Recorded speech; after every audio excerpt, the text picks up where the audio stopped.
있겠죠, 그렇죠? 그리고 그 당시에 그분들이 2014년 정도에 결혼을 했대요. 결혼을 하고 집에서 조금 또 지원을 해줘가지고 신혼집을 여기 마포 레미안 푸르지오 25평 전세로 들어갔어요. 전세로. 그때 그분들이 조금 고민했대요. 전세로 들어갈지 조금 더 돈을 보태든지 대출을 받아서 매매를 할지. 근데 이상하게 저도 제 친구들 보면 신혼부부들은 일단 시작은 전세야. 이유는 잘 모르겠어요. 일단 시작은 전세예요. 일단 시작은. 그런 맹목적인 믿음이 있더라고요. 근데 이분들이 2014년에 전세를 들어가서 2년 뒤에 재계약을 했어요. 또 재계약을 했어요. 그러니까 4년을 산 거예요. 4년을. 전세 금액은 여러분 어떻습니까? 내가 2년을 살면 집주인한테 돌려받는 돈이죠. 그래서 우리가 좀 착각을 해요. 내가 공짜로 산다고. 전세 5억 2년 때 돌려받을 돈이니까 뭔가 그냥 어차피 돌려받을 돈이 공짜로 사는 거 아니야? 월세보다 전세가 나. 그리고 매매는 떨어지면 어떡해? 전세를 하자. 그쵸? 공짜로 사는 게 절대로 아니에요. 공짜로 사는 게. 근데 개념을 바꾸셔야 돼요. 물론 극단적인 상승이긴 했지만 2014년부터 작년 2018년까지 어마어마하게 올랐어요. 이 아파트 가격이. 신혼부부 그 남자분이 저랑 이제 그 부동산 카페에서 만났는데, 강의 있는 카페에서 만났는데 열분을 토하더라고 저한테. 내가 그때 지금 샀어야 되는 말이야. 지금부터도 뭐 경매 공부를 해야겠어. 이러면서. 근데 여러분 그게 뭐냐면 아까 보였던 소비자와 생산자의 삶이에요. 아파트에서 매매가 있고 전세가 있잖아요. 전세는 철저하게 사용 가치입니다. 사용 가치. 전세가 5억이라는 것은 5억의 사용 가치만 있는 거예요. 매매가 6억이라는 것은 전세 5억 사용 가치에 1억의 미래 가치까지 내가 가져가는 겁니다. 그러면 그 당시에 그냥 가정을 해서 그 신혼 부부가 마포구의 미래와 이쪽이 참고로 엄청난 재개발이 많이 이루어지고 있거든요. 동네가 하루가 다르게 굉장히 좋아지고 있어요. 그런 것들을 미래를 그릴 수 있는 눈이 있었다면 조금 이때 매수할 수 있었지 않았을까. 그러니까 무턱대고 사라는 말이 아니라 그런 내가 미래 가치가 있다고 판단이 되면 매수를 고민해 볼 수도 있다는 겁니다. 자, 그러면 이제 저도 조금 막 이렇게 하다 보니까 주변에 선생님들이 막 물어봐요. 그래서 뭐 사라고? 뭐가 좋은데 그래서? 항상 이것만 물어봐요. 그쵸? 제가 어떻게 알아요, 그거를? 저도 몰라요. 저도 모르는데 그냥 오늘 오셨으니까 아파트, 내가 아파트를 앞으로 어떻게 보고 어떻게 가격을 매겨야 되는지를 조금 알려드리겠습니다. 저의 의견도 들어가 있고 많은 부동산인들의 전문가의 또 의견이 들어있기 때문에 조금 믿으셔도 돼요. 자, 아파트 두 개를 가지고 설명을 할게요. 이 아파트는 뭐냐면 반포 아크로 리버파크라는 아파트예요. 저기 반포 한강공원 세빛동물원 가면 그 앞에 있는 아파트입니다. 30평이 30억 정도 해요 지금. 그럼 매물로 나오는 가격이. 실제 거래가는 뭐 한 25억 정도까지 됐다고 하더라고요. 자, 그리고 반포에 있는 아크로 리버파크고요. 오른쪽에 있는 아파트는 이촌동에 있는 레미안 첼리투스라는 아파트예요. 얘는 50평인데 35억 정도 합니다. 자, 그러면 뭐가 문제냐면 월급 300만 원 받는 내 입장에서는 이 가격이 말도 안 되는 가격이라는 거예요. 그렇잖아요. 아니, 저 아파트가 뭐 좋은 건 알겠는데 뭐가 그렇게 대단하다고 30억이나 하지? 얘가 35억의 가치가 있나? 3억 5천이면 모르겠는데. 그렇잖아요. 그러니까 자꾸 내 삶과 이렇게 뭔가 거리가 멀게 느껴지니까 더 관심을 안 갖는데 30억, 35억은 내가 정한 가격이 아니라 이 사회가 정한 가격이에요. 자본주의 수요 공급에 의해서 자연스럽게 정해진 가격입니다. 그러니까 일단은 가격을 받아들이시고 얘가 왜 30억의 가치가 있는지 얘는 왜 35억을 하는지를 이제 분석해 보자는 겁니다. 그래서 6가지 정도로 나누면 분석을 할 수 있어요. 꼭 일치하는 건 아니지만 첫 번째 직장. 그러니까 뭐냐면 서울에서 여러분 흔히 말하는 좋은 직장, 학교 빼고 학교가 제일 좋지만 좋은 직장, 그러니까 흔히 말하는 대기업이 가장 많은 세 곳이 있어요. 세 곳. 어디일까요? 강남, 광화문, 그러니까 종로 쪽 광화문, 여의도. 강남, 광화문, 여의도입니다. 그러니까 뭐냐면 좋은 직장과 가까워야 돼요.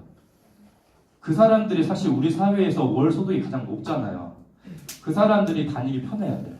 그러니까는 좋은 직장과 가까울수록 이 부동산의 가치가 올라갈 수 있다.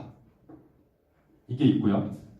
두 번째는 교통인데 교통은 지하철을 보시면 돼요. 지하철. 버스 말고 내 자동차 말고 지하철. 지하철이 지금 현재 서울은 1호선부터 9호선까지 있고 뭐 분당선, 신분당선 이렇게 다 있는데 일단 1호선부터 9호선 중에서는 제 의견이 아니라 그냥 사회의 의견입니다. 2379, 2379호선이 제일 좋아요. 이유는 딱 한 가지. 왜 그럴까요? 2379. 강남을 지나니까 얘네들이.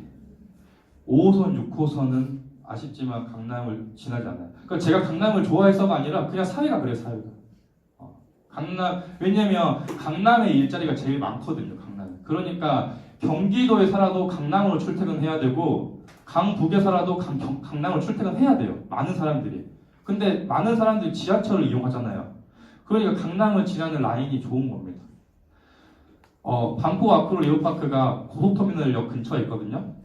고터라고 하는데 고터가 379호선이 있어요. 379호선이. 그러니까 트리플인데 다 강남 라인을 지나는 게 요거밖에 없습니다. 지금. 그러니까 가치가 이렇게 반영돼 있는 거죠. 우리는 고터를 가려면 1시간씩 걸어서 가는데 이 사람들 걸어서 가는 거예요. 그렇죠? 학구는 이제 조금 저희가 또 학교 교사다 보니까 조금 애매해요. 저도 말하기도 좀 그렇고 그렇죠? 학교는 크게 보면 공교육이 있고 사교육이 있죠. 그렇죠? 일단 사교육으로는 대치동, 목동, 중계동 학원가가 제일 유명합니다. 그렇죠? 그것도 뭐 제가 내린 기준이 아니라 사회가 그래요. 사회가. 대치동이 가장 크죠. 학원가가. 그리고 여기 이제 반포인데요. 반포가 이제 이렇게 새 아파트로 많이 바뀌다 보니까 굉장히 중산층 이상들이 많이 진입을 하면서 학군이 굉장히 좋아졌어요. 실제로도 많이 좋았고 여기 초중고 학교들이 굉장히 흔히 일반 사람들이 말하는 좋은 학교가 많아요. 그래서 이런 학군들. 그 다음에 상권. 그러니까 사람이 살아가면서 얼마나 편리하게 살아갈 수 있냐. 이제 제가 이걸로 지금 자꾸 예를 들어주는데 우리나라에서 1,000원짜리 생필품부터 몇백만 원짜리 명품까지 한 방에 해결할 수 있는 것은 여기밖에 없어요. 고속터미널 지하상가부터 신세계 백화점까지 다 있어요. 여기는. 그렇잖아요. 우리도 친구들 만나면 야 고토로 와 파메스테이션 이러잖아요.